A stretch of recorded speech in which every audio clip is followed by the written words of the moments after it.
Today we'll be discussing, and a little bit in a haste, of course, as I haven't got much time to do this, but we'll devote the whole class to the Vita Nova, or Nuova as it is called, which is Dante's first work.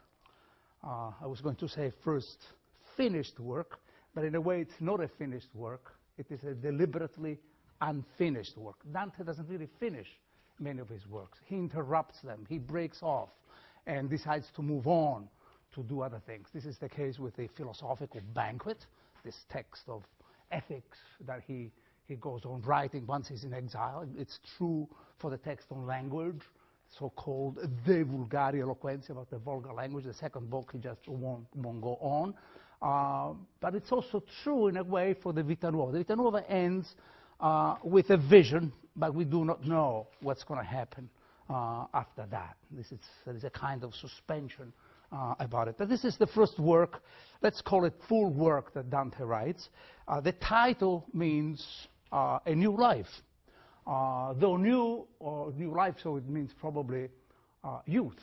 It describes the story, an autobiographical account, the lover, the poet, who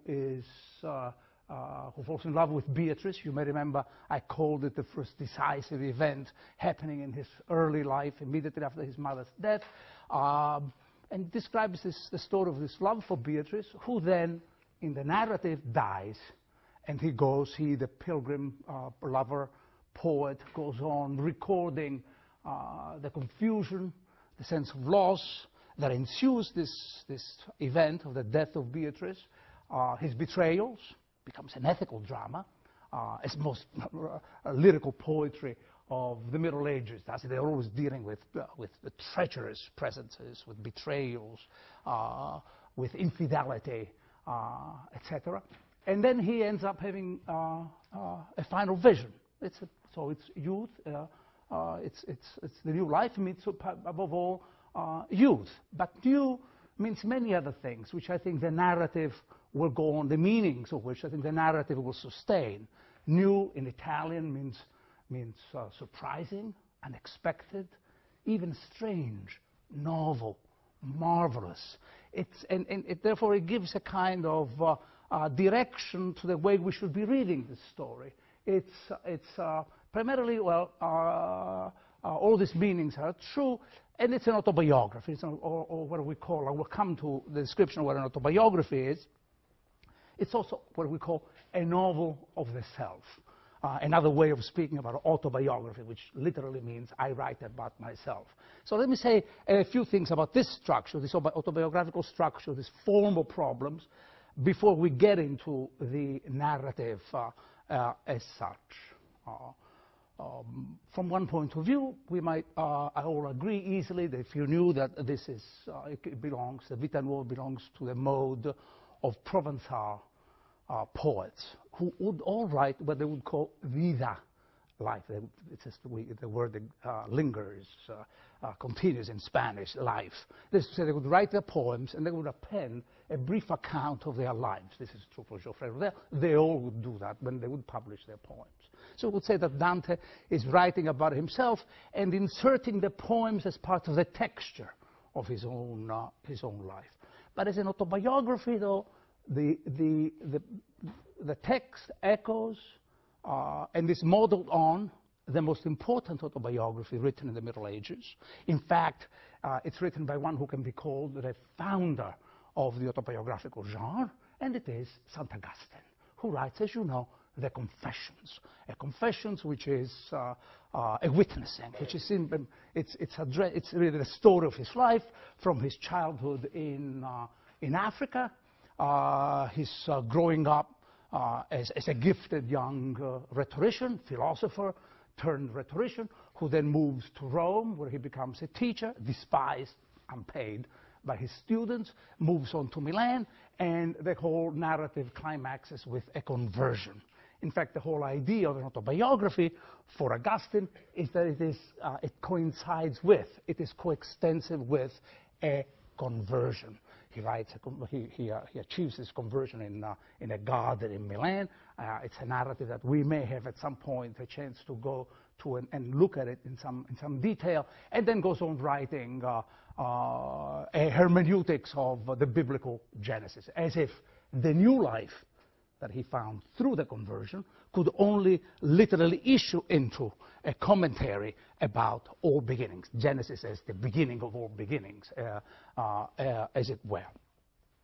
But after we say this, and and I can say that Augustine writes in the full awareness that in effect the autobiography has to be the same thing as the conversion, because autobiography demands two voices all the time. It's necessarily ambivalent. It demands the voice of the narrator, who is outside of the narrative, and who can look back. In fact, the mode of writing autobiographies is always retrospection. I look back at my life and try to figure out what are the stages, what are the events, what is that makes me now the person that I am. So there's a sort of necessary distance between the protagonist and the narrator. Two voices. A narrator who knows more than what the protagonist knew. I am caught in time, and I have encounters in my own life from day to day, and I never know what those encounters really portend, nor what do they mean. And that same thing for you. You have, you probably, I don't know if you hold that which is the most abbreviated unit of an autobiography, which is a diary. You go home at night and you jot down all the great events of the day.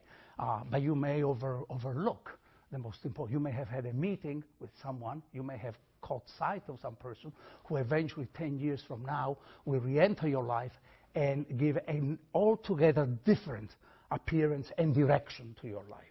This is to say that all autobiographical experiments, like all diary entries, are always uncertain and fundamentally false.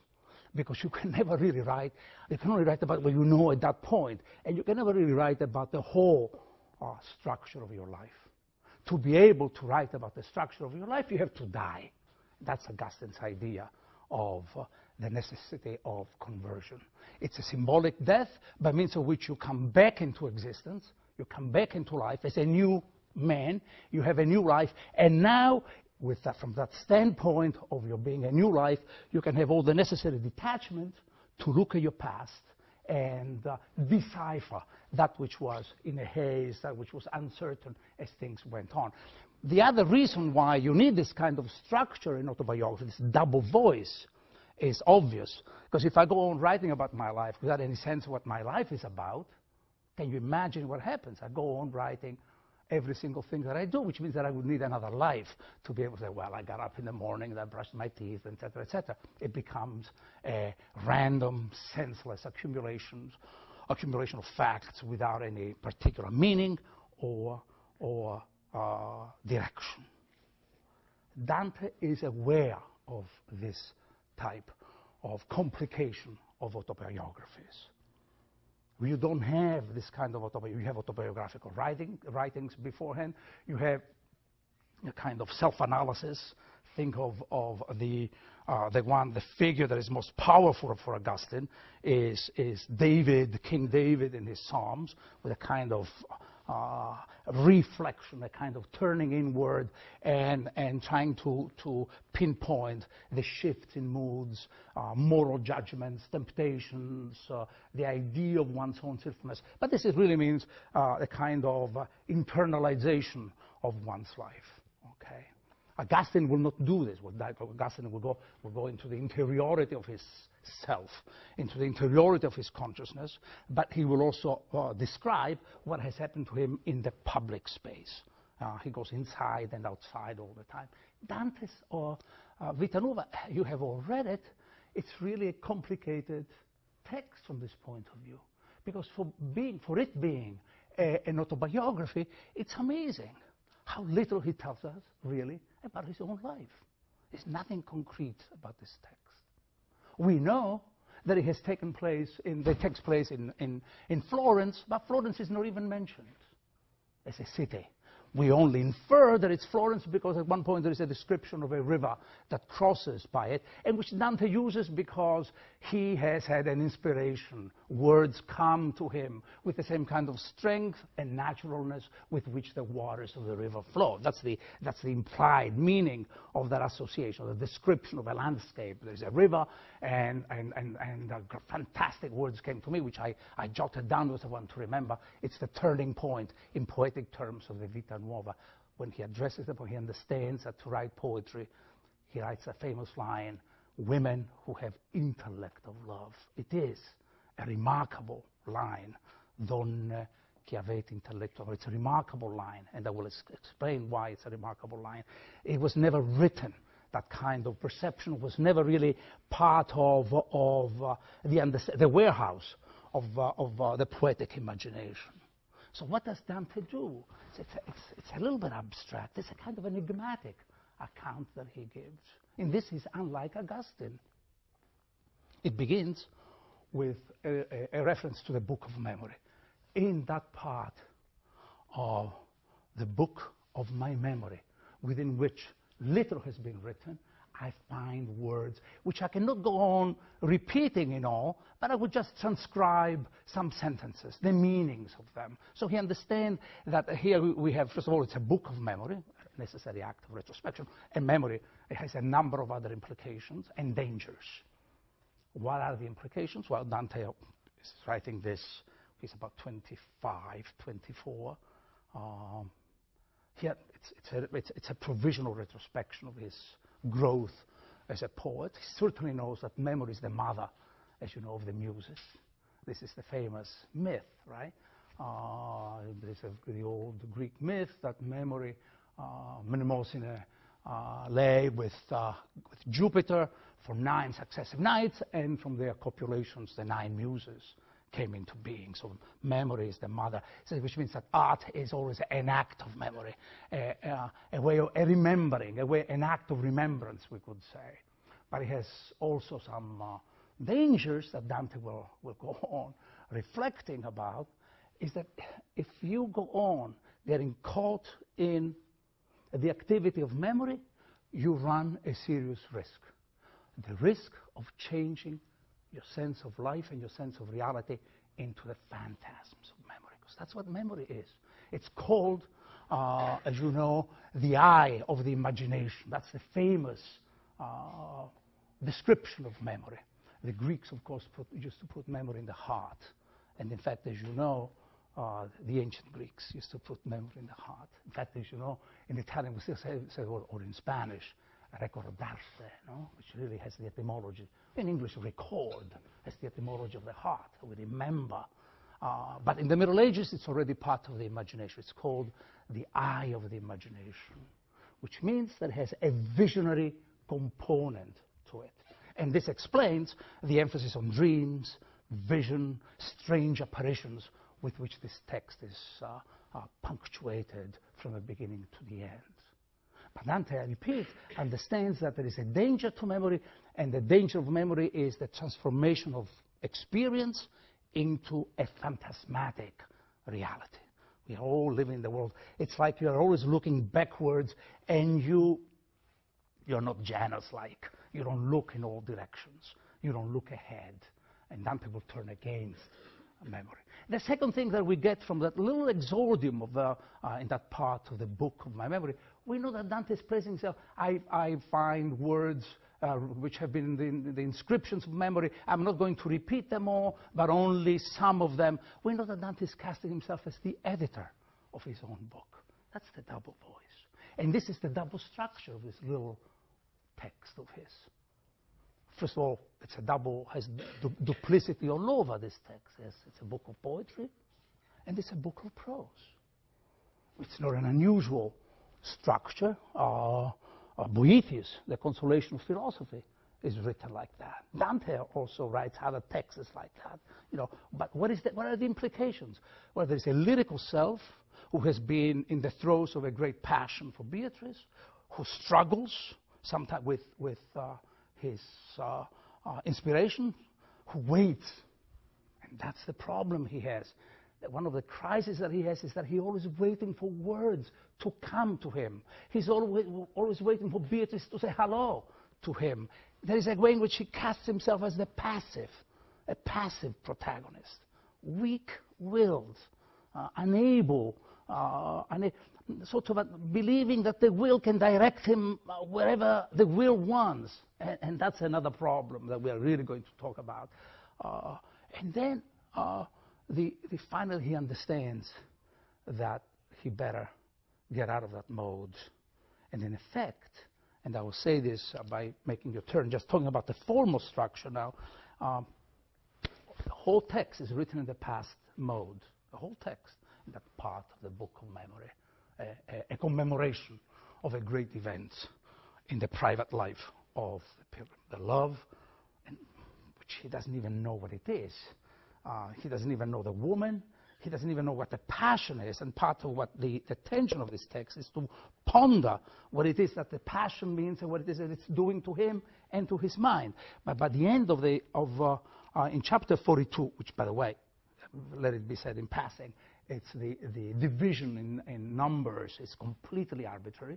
We don't know. That's not the way books were written. Codices were written in Dante's time. It was a continuous, to save pages and papers, some people really believe. But the modern editors have made it more controversial into 42. There are those who believe there should be 30, and I agree with that. But let me read the last passage, the last paragraph, which is no poetry now, ends with prose, with a voice of reflection. Prose functions as the work of reflections on the lyrical inspirations, on the immediacy of the lyrical voice. So that's the double voice. I'm an editor and I'm a poet at the same time. Sometimes the editing, the notes that he writes, say nothing about the poem. They try to, sometimes he goes on into a formal, mechanical description about, well, this sonnet is divided into two parts. That doesn't really add much to the inner life, to our understanding of the inner life of the protagonist. This is what he says in 42, chapter 42. After I wrote this sonnet, which is about the famous vision of Beatrice sitting at the foot of God's throne, and so he decides that he has to go there. He decides that he has to go and meet her. That's the last vision. Okay. After I wrote this sonnet, there came to me a miraculous vision in which I saw things. It's like a visionary burden of the narrative is kept up from memory now to vision that made me resolve to say no more about this blessed one. And blessed in Italian, by the way, is a pun on the name of Beatrice, the one who is blessed, the one who is the bearer of the good. That's really what it means. Until I would be capable of writing about her in a nobler way. So that's the unavoidably unfinished quality of the text. I can't go on to write about her. I need to do more work. I need to do more research and find out what I really can say about this woman. So he will stop. That's what I call an unfinished, an inevitably unfinished narrative. To achieve this, I'm striving as hard as I can. And this, she truly knows. Accordingly, if it be the pleasure of him through whom all things live, that my life continue for a few more years, I hope to write of her that which is never written before of any other woman. And then it may please the one who is the Lord of graciousness, that my soul ascend to behold the glory of its lady, that is of the blessed Beatrice, who in glory contemplates the countenance of the one qui est per omnia saecula benedictus, who is through all times blessed, and ends with a pun on, again, Beatrice. What is the most important to me, the most important point of this paragraph? The intrusion of the verb of the future. The only time you find in the narrative, I hope. The whole text is contained between an exercise of memory, an idea of something which is past, and that tempts him greatly, because if something is past, you think that you can even control it. You can certainly decipher it. You can hope to extract from it some particular meaning, narcissist, complacently or not, and then ends with a projection of the self into the future. Another work has to come. This is the preamble to something more which I cannot really contain. So memory is abandoned, the work ends with an image and within the horizon of the future. This is really very important. The limitations of memory can be understood only from this point of view. Because hope, as you know, when you think of hope, hope grammatically, this is what is the future. It says, I hope to write. There's no future there. I hope. It's in the present. But hope grammatically is a verb, as you, those of you who have studied a little bit of Latin, remember, always takes the future participle. I hope that I will do this. Say, I hope I would have done this. It doesn't work. I wished I had done that. But so it takes always, it's a verb of the future. It is literally also, in substantial terms, it's a virtue. This is to say I hope is a theological virtue, hope, which always implies the future. It says that the past is not really over and done with. Because once you include or you intrude the category of hope, you really believe you can change the meaning of the past. Things may be happening whereby all your past errors, all your past mistakes can be seen and will be seen in a new life. So much then for this question of the structure. I repeat, we have prose and poetry, we have the voice of the lover, and we have the voice of the editor. We have a text of memory that at the same time turns against itself, points out the limitations of memory, and opens to the future through hope, right? And you have this idea that something amazing is going to happen, something that though nothing concrete is being given, everything will take place within the self. It's the moment where Dante abandons Augustine. I began by saying that the mode, the rhetorical mode that Dante really follows is Augustine's Confessions, which is a text of retrospection and ends with the commentary on Genesis. Dante ends with what we call a prolepsis, a weird word. It's not so weird, but a word that means a projection to the future. Autobiography has this kind of future dimension and cannot be contained. In other words, it's not over and done with. The mode, which is really, just to make this really intelligible to you, the kind of text that is most like what Dante has written in the Vita Nuova is really Joyce, who writes the portrait of the artist as a young man. That's the way you can really, if you cannot have a conversion, if you cannot die, as Augustine says you have to do when you write an autobiography, in order to come back as a new man and be able to write your life story and find out the meaning of your life, then what you can do is write about yourself with a kind of temporal distance that is brought by time. I'm no longer the young man I used to be, but I do know those passions, and I remove myself from them. And exactly the same way Joyce does it with the portrait of the artist as a young man, which ends with the projection of going to descending into the smithy of the soul and writing the forge the epic of the future. That's really it ends with a project for the future. So this is a kind of a mode of autobiographical writing that Dante really prepares and puts forth. What happens in this text? So much for the by the way, you can stop me at any point as I'm talking if you want me to clarify things, or we can leave at the end. What happens in the text? It's a love story. It's a love story of a young man who meets, at the age of 9, meets a young woman who is roughly of the same age. He says she's in her 9th year, doesn't even know who she is, but feels a kind of bliss. Then sees her again 9 years later, so we know that there is a kind of numerical symbolism running through. The number for Beatrice is 3, 333, a Trinitarian number. She comes, she reappears, and he's convinced that this is going to be the love of his life. But he doesn't even know what love is. He does not know what love is. What he does know at the beginning, and this is what part of the economy of this narrative really focuses on, trying to ponder what love may be. You know, the culture of the Middle Ages is filled with literature of love. This could be viewed as one of the many love books of the Middle Ages.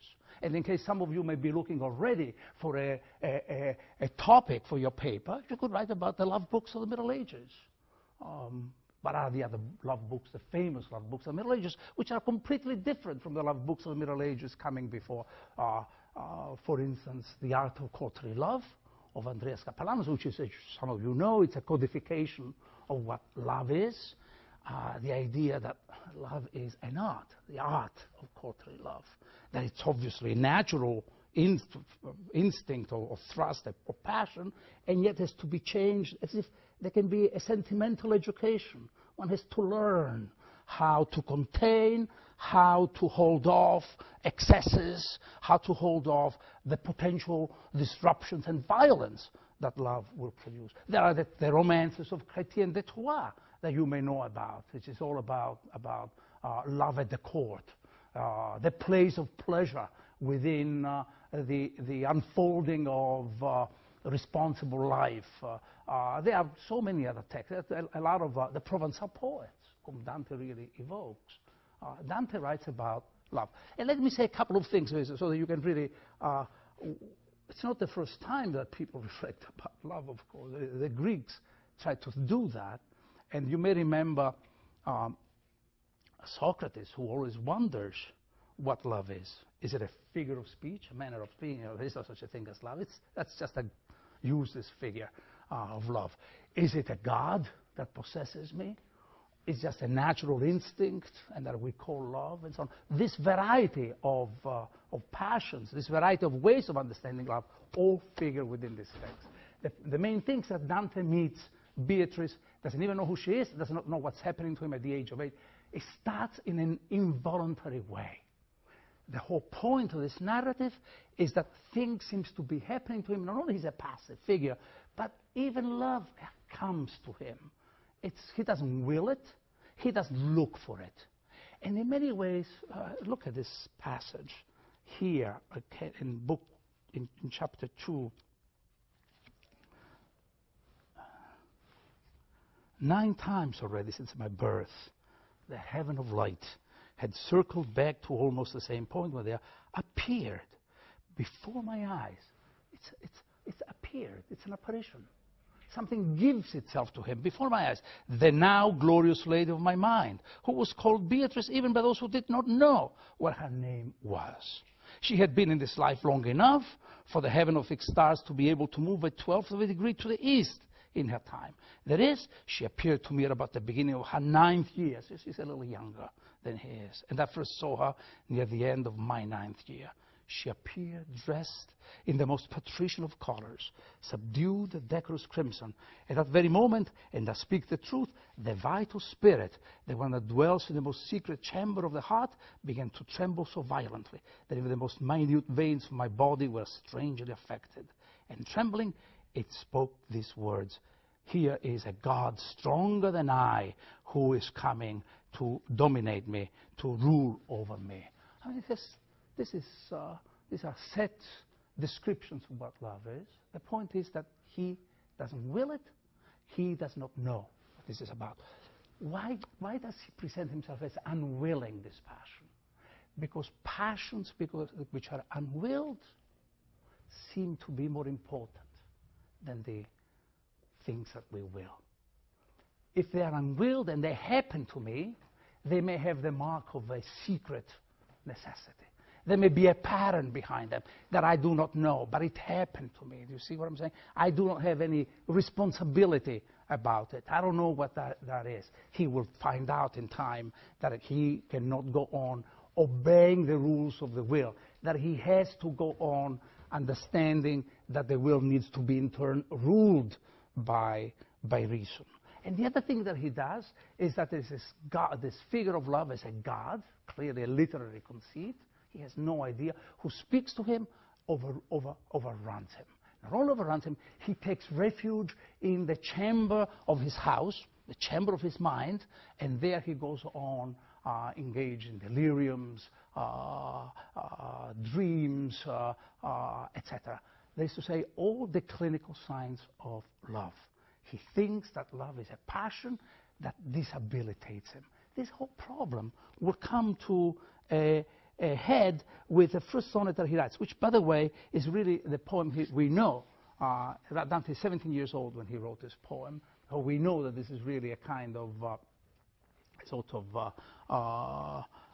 it's a dream. It's a poem which appears as a dream, which I read in English in this so-and-so translation, but it's better than anything I could try. To every captive soul, it's a horrifying dream, as you can see. To every captive soul and loving heart, to whom these words I have composed, I send for your elucidation in my reply. Greetings I bring for your sweet Lord's sake, love. The first 3 hours, the hours of the time of shining stars, were coming to an end, when suddenly love appeared before me. To remember how real it was appalls me. Joyous love seemed to me, holding my heart within her hand, and in his arms he had my lady, loosely wrapped in folds, asleep. He woke her then, and gently fed to her the burning heart. She ate it, terrified, and then I saw him disappear in tears. It's a dream, a horrifying dream, about a lady which is asleep, held in the arms of the Lord of Love. She wakes and eats the heart, a heart that is given to her. It's a story of, clearly, how the heart nourishes love. That's the sense. But the meaning, he says, it's a dream, another involuntary experience. A dream comes to us without our will, without our wanting it. And he says the meaning of this sonnet was unclear. He writes the sonnet and sends it out to his fellow poets in Florence. He sends one of them to the person who is going to become his best friend, and to whom this text is dedicated, and who will appear very soon in the text. His name is Guido Cavalcanti. We shall see him in hell, by the way. Dante will put him in Inferno 10, and we'll talk about him at length. And Guido answers, because that was the fashion. You just write a poem, and then by taking your own rhyme scheme as a kind of response, they go on really writing about this. And Guido Cavalcanti says to him, well, you're really right. You really had a vision, which means that you cannot quite trust love. That you really have to turn away. It's a kind of admonition to you. Move away from all of these figments of love and turn to philosophical studies. It's only in the mind that you can find, and in the pursuits of the works of the mind, that you can find some kind of truth and stability for yourself. Outside of it, there is only, and if you pursue love, there is the world of the arrangements. By the way, another physician of the time, Dante, his name was also Dante da Maiano, he decides to write to him, and also writes about the sonnet. He says, well, this really means that you have humoral problems. Take cold baths, and everything will be okay. You really need to rebalance the new equilibrium for your humors. One reduces love to a question of bodies, the physician, as if it were just a disease. The other one reduces it to a question of love's danger vis-a-vis the stability of the mind. Dante will go neither with one, and will not listen neither to one nor to the other. The rest of the poem will be that of trying to understand what this love really is. Crucial chapters will appear. Chapter 8, he describes his going to a funeral. You remember what he sees, a dead woman. And you wonder, what is the point of this kind of scene? And the point, I think, of that scene is that there is a body, and that body is inert and dead, and that there is no possible connection between him and this dead body, so that love is not reducible only to bodies. There must be some kind of animation, there must be some kind of soul or life that accompanies it. And in chapter 12, finally, Dante seems to be moving a little bit away from this Provençal, this way of describing love in terms, of conventional terms that I have to describe to you. And he has this other dream about the God of love who comes to him and says, it's time for you to put aside all simulacra, all fictions, all emptiness. Let me just say a little bit about more at this point about love and the kind of questions that Dante raises. Whenever we think about love in the modern era, as you know, this is not my ideas, but particularly I believe in them. Others have formulated these ideas. Whenever we think about love in modern times, that the formulation of love as we understand it today is essentially medieval. The Greeks do not have this understanding of love the way, the romantic idea of love, the way we do. They understand love as an intellectual pursuit, as an ascent up the ladder of being. It's the work of philosophers, that the minds can go on through the various degrees of reality and intellectual reality, and one can grasp it. There is friendship, of course, but there is not the idea of the love of a man for a woman, which is so crucial to the romantic understanding of love. The Romans had no understanding at all about either what the Greeks knew or what we know. The most important Latin voice about love is, for instance, I think, Catullus, who talks about love as something to be slightly embarrassed about. It's a weakness. A serious guy does not involve oneself in this kind of pursuits. This kind, you have to do the serious work of living, the political issues, go into the forum, negotiate, etc. But come the Provençal world, in the south of France, the Provençal courts, love changes both its meaning and its contours. Now, love is the love of a man for a woman, and it's usually described, and you can see even in Andreas Capellanos and the Art of Courtly Love, or in the texts of Chrétien de Troyes. It's described as maybe it can be a clandestine, secret relationship. It need not be within marriage, because marriages are usually business propositions. It is a kind of emotion that potentially violent. In fact, the effort is one should. What is the sociology of love? Can a noble man fall in love with a plebeian woman? Can a noble woman fall in love with a plebeian man? So it's a sort of arrangement about what love can be. And yet they always describe it as the experience that causes insomnia, loss of appetite. The lover turns pale and can speak in the presence of the beloved. They go on describing the physical properties of love. The other great revolution about love is what is contained in this text. He's not the only one. Dante is not the only one to have brought it about. His teachers and people, the likes of Guido Cavalcanti and Guinizelli, were going into the same direction. Namely, that love has to be explored for the changes it brings to the mind. How can it be? This is a kind of problem that they raise. How can it be that I see a woman and the image of that woman obsesses me? What is it about my mind? Why do I want to be better than I am? How am I going to be educated in the light of the love, in the light of the love that I feel for this woman? And in effect, this kind of metaphysical aspect of love is the special burden of this text. And let me just give you an idea. It happens, the first time that this happens is exactly with the famous poem that I mentioned to you, that is the turning point, chapter 19. Let me just read this paragraph. This is the turning point in Dante's understanding of what love is. Then it happened that while walking there down a path along which ran a very clear stream, we guess that it's the Arno River. He won't say. He's not interested in the outside world. He's only interested in what love does to his inner self, to the story of his mind. I suddenly felt a great desire to write a poem. And I began to think how I would go about it. What an extraordinary moment. Finally, he's not just jotting down words that come to him. He just starts thinking. This is not just about a self that is desiring or willing or unwilling, and who lives that kind of strange world. Oh, it's a good thing that things are happening to me because I can't help it. You know, it's I can give up my whole exercise of what I can do. The sense of purpose about what is happening, changing will into a rational activity. Now he starts thinking, and I began to think how I would go about it.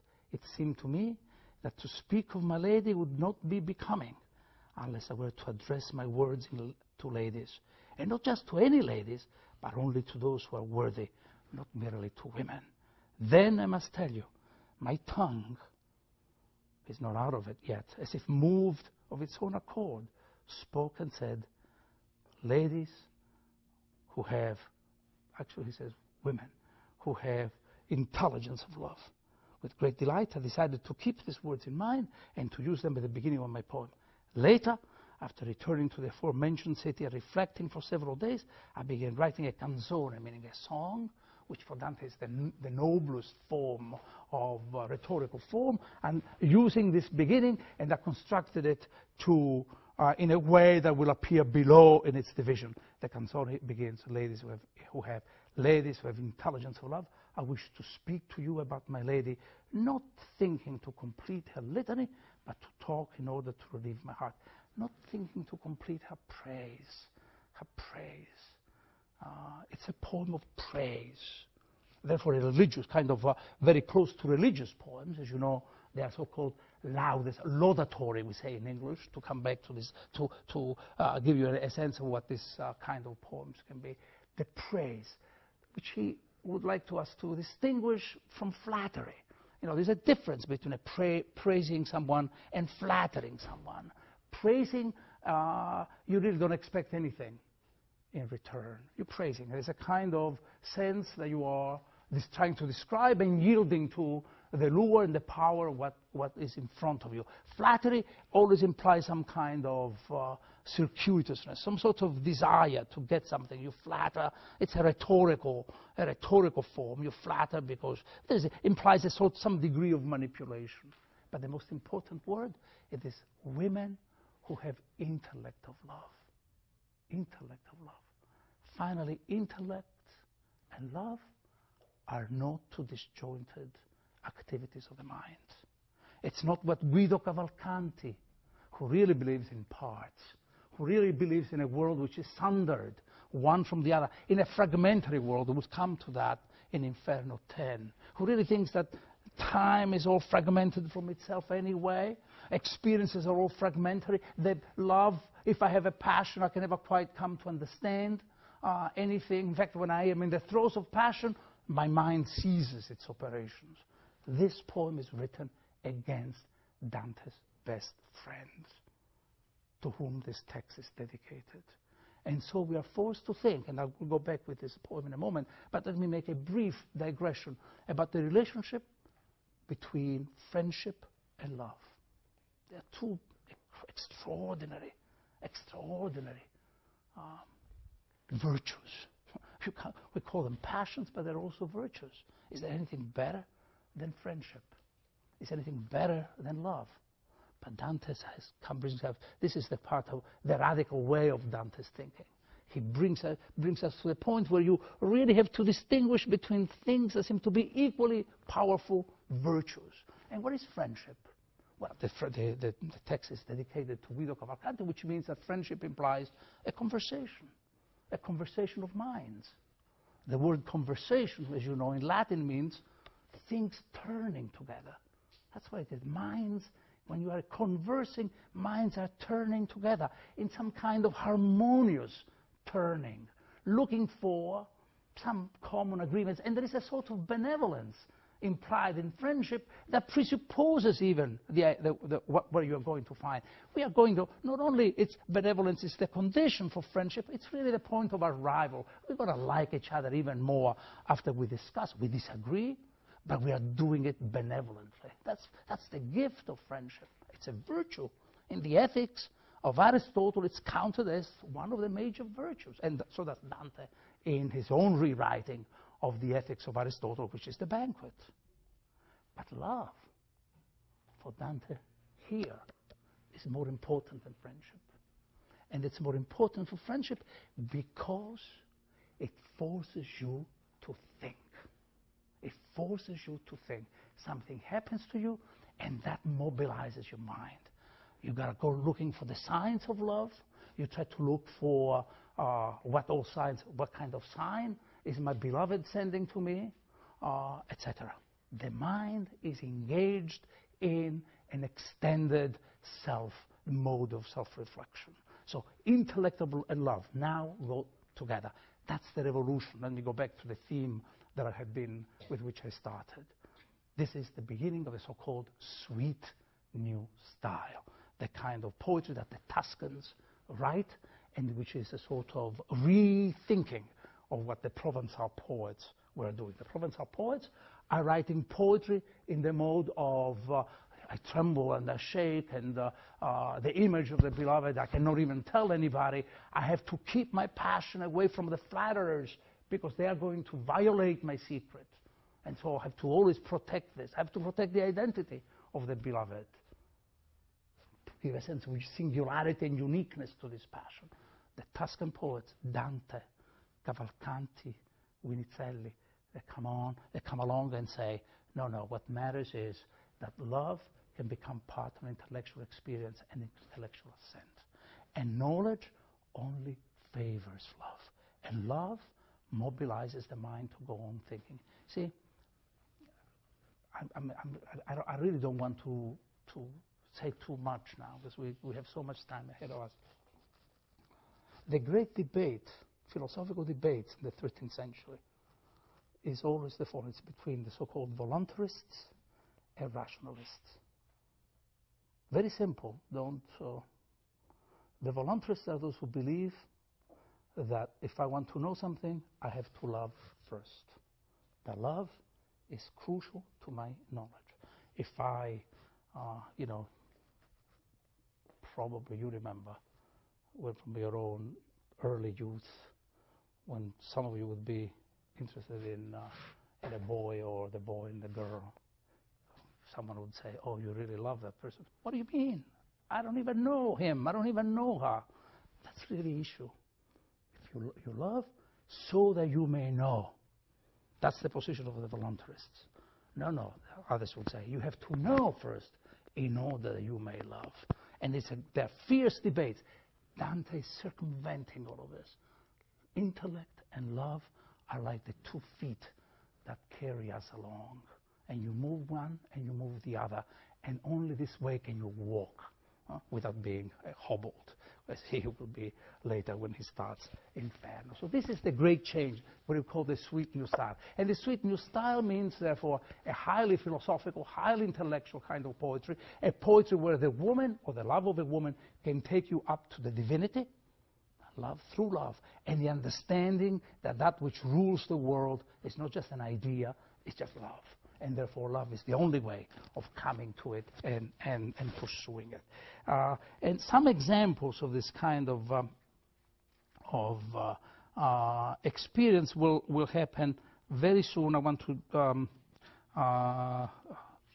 want to mention this great poem that he describes, this little sonnet where which sort of pursues immediately after, chapter 20. Let's look at this sonnet. After this canzone had become, this canzone about women who have intellect of love, had become rather well known, one of my friends who had heard it was moved to ask me to write about the nature of love.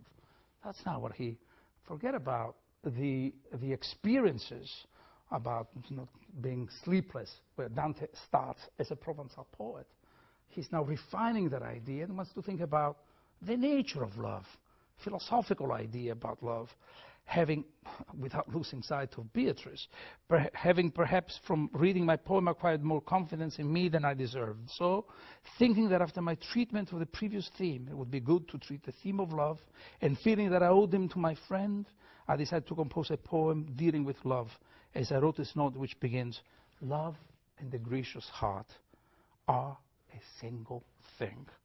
As Minicelli, who is another poet of the Sweet New Style, he's the father of the Sweet New Styles, tells us in his poem, one can no more be without the other than can be a reasoning mind without its reason.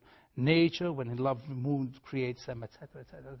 So this is the shift now, the full awareness, the learning about love. Dante has gone through the school of the philosophers in order to learn about this. This means that this whole text really is traversed by two interrelated themes. There are two stories, two thematic strains running through. One is the story of a love for Beatrice, Dante's love for Beatrice, a way of understanding what love is. Is it a physical impulse? Is it a demon? Is it a figure of speech? Is it a simulacrum, another fiction that we tell each other, or not? And he goes on learning about this.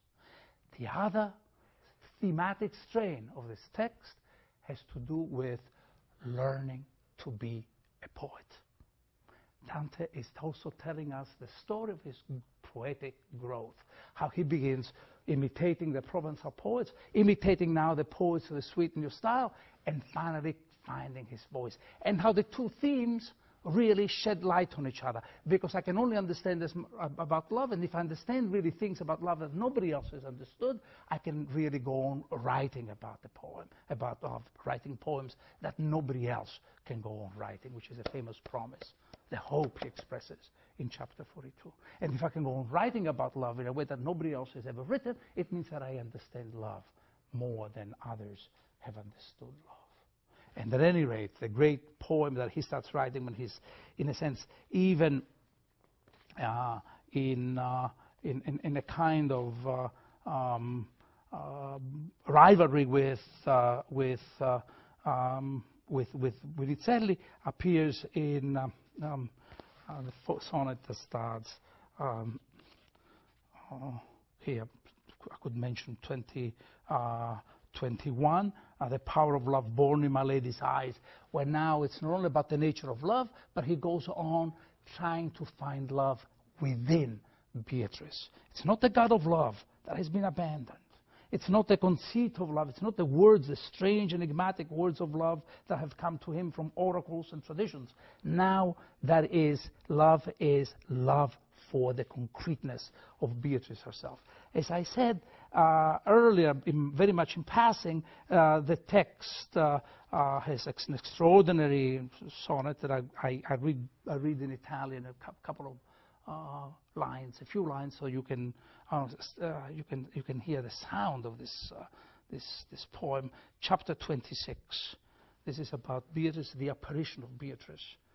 She goes by through the streets, and the world is silent. The world falls silent. It's a kind of general apparition, but also she's wrapped in a kind of mystery and in an inapproachable light. There's always some kind of distance. This is the poem, Such Sweet Decorum, page 57 of this edition, chapter 26. And such gentle grace attend my lady's greeting, as she moves, her lips can only tremble into silence, and I dare not attempt to gaze her. Moving, benignly clothed in humility, untouched by all the praise along the way, she seems to be a creature come from heaven to earth to manifest a miracle. So we are now, Dante appears as a sort of poet who carries, because of love, heaven and earth mixed up in his head. Beatrice brings heaven down to earth and asks of him that he can rise up to heaven. These are the words in Italian. Listen to the repetitions, the sounds, the N sounds. Tanto gentile e tanto onesta pare la donna mia, quando ella altrui saluta, che ogni lingua dev'en tremando muta, e gli occhi non ardiscono di guardare, ella si va, sentendosi laudare. And so on. So only praise can come in her direction. And finally, how does Dante really get out of this sense of constant wonder? Because that's a poem about wonder. So Beatrice appears, and it's a miracle. wonder.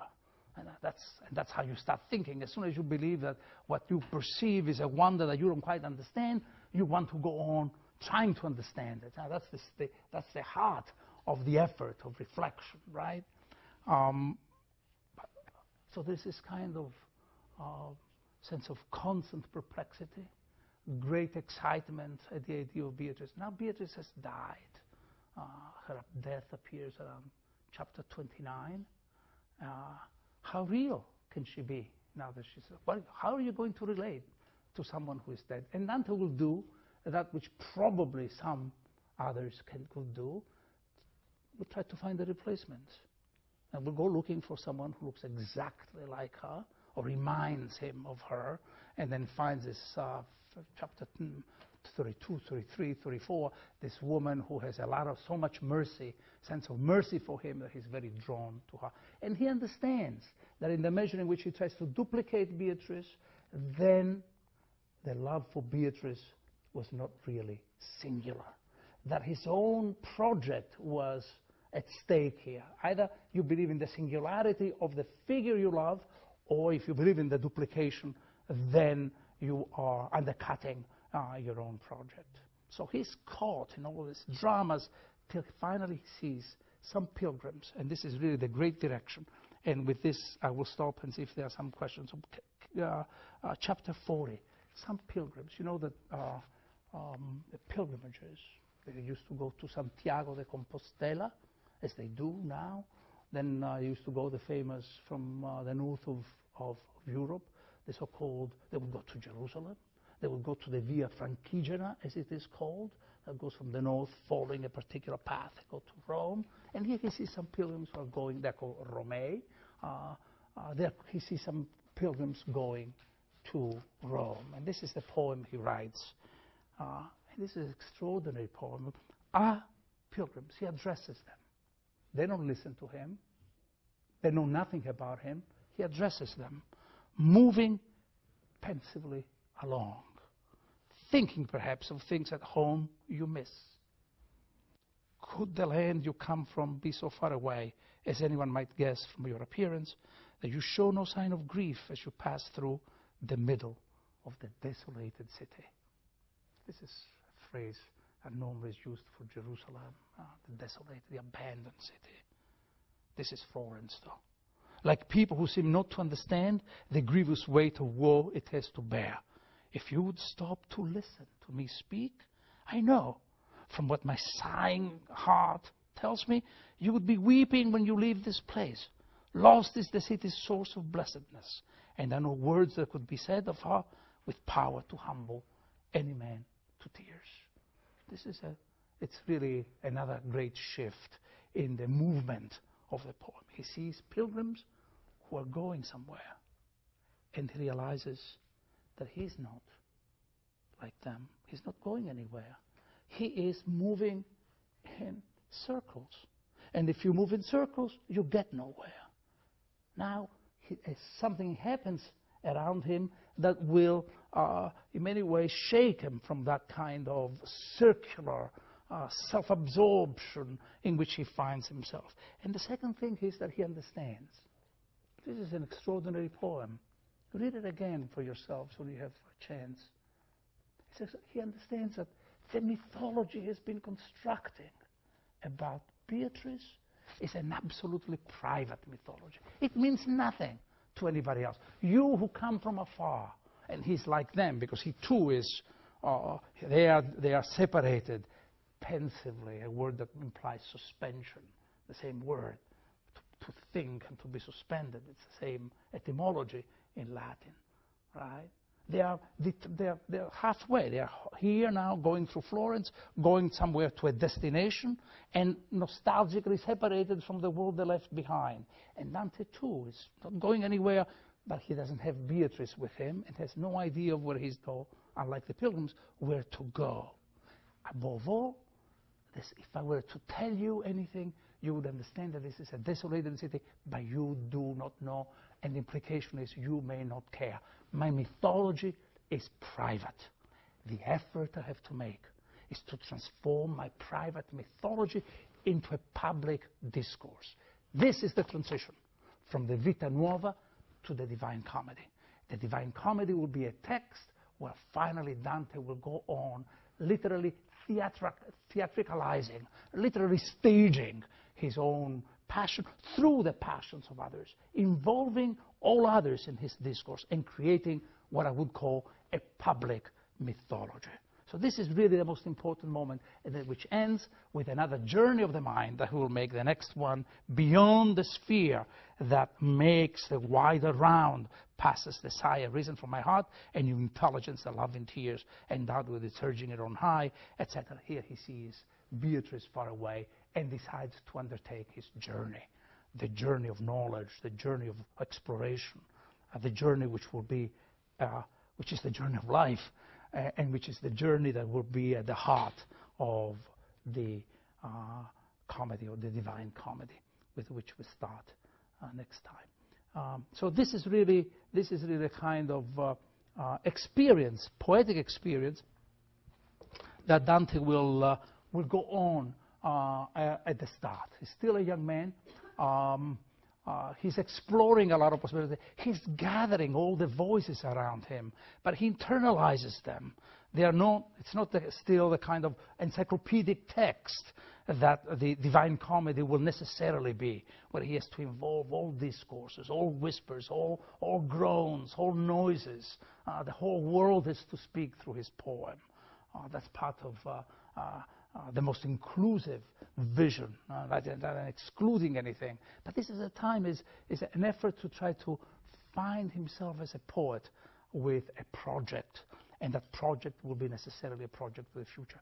There is no poet that I know in the Western tradition which is so given to the idea of the future, and who is more of a poet of hope than Dante is. I call him a lot of things, and I will call him a lot of things. I'll call him the poet of exile, which he is. I call him the poet of love, which he is. I call him the poet of peace, which he is. There's an irenic thrust underneath his whole, even his polemics, fierce polemics.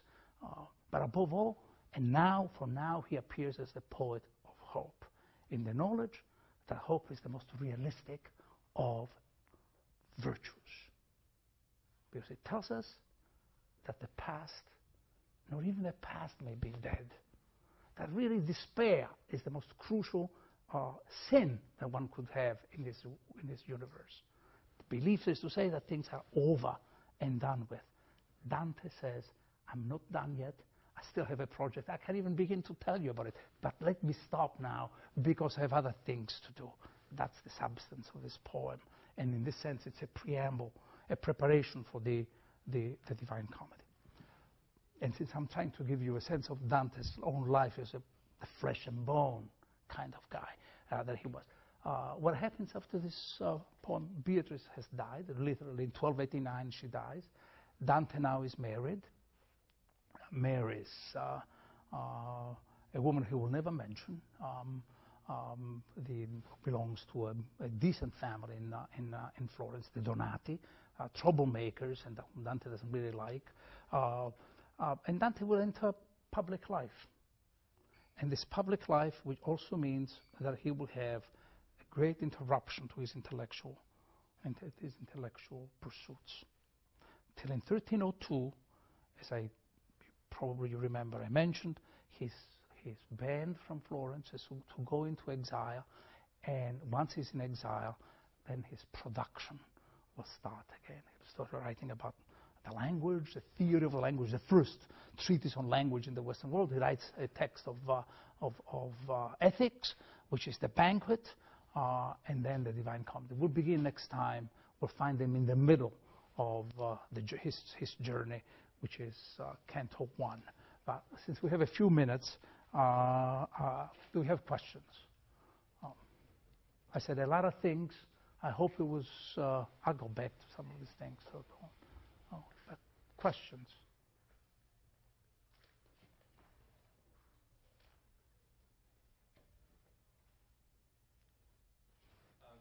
Well, this is not exactly about your lectures, about the texts.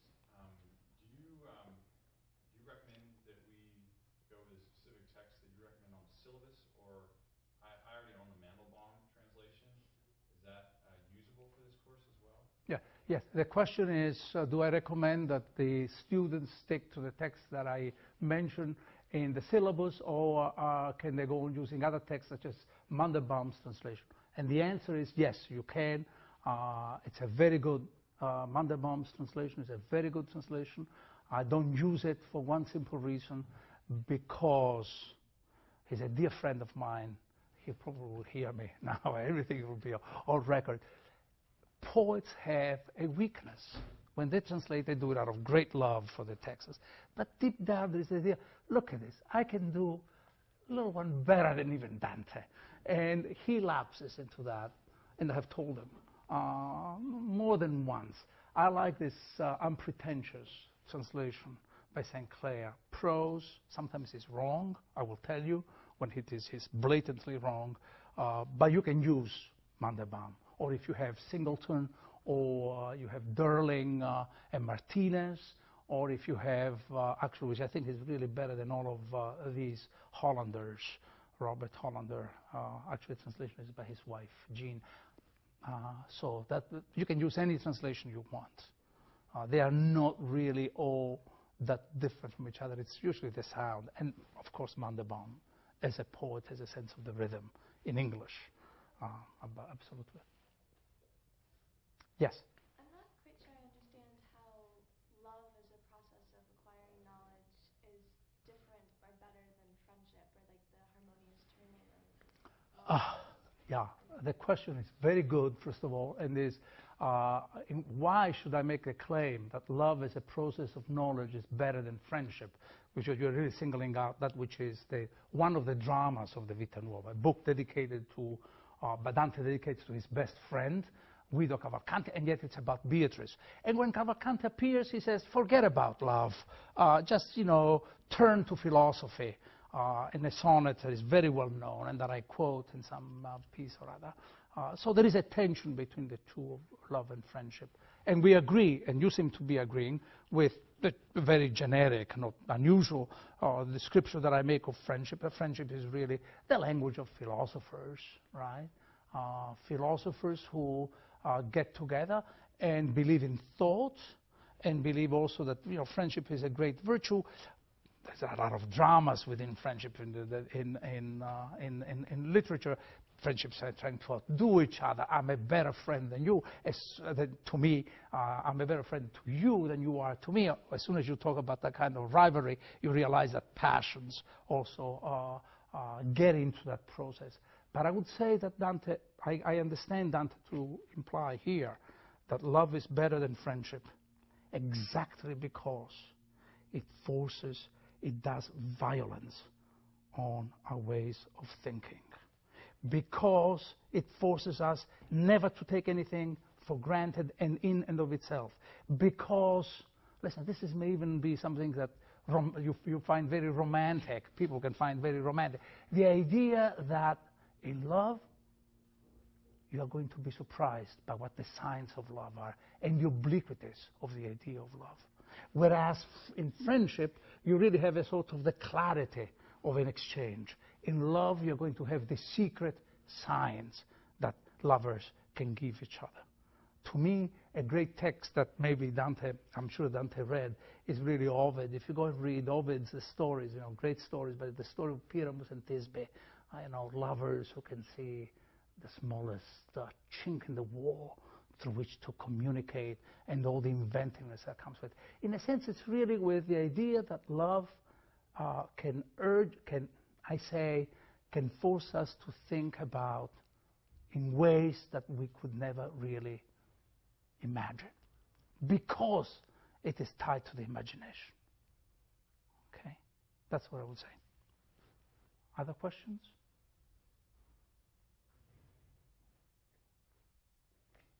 Okay, I think that does it. I will see you next Thursday with Canto 1.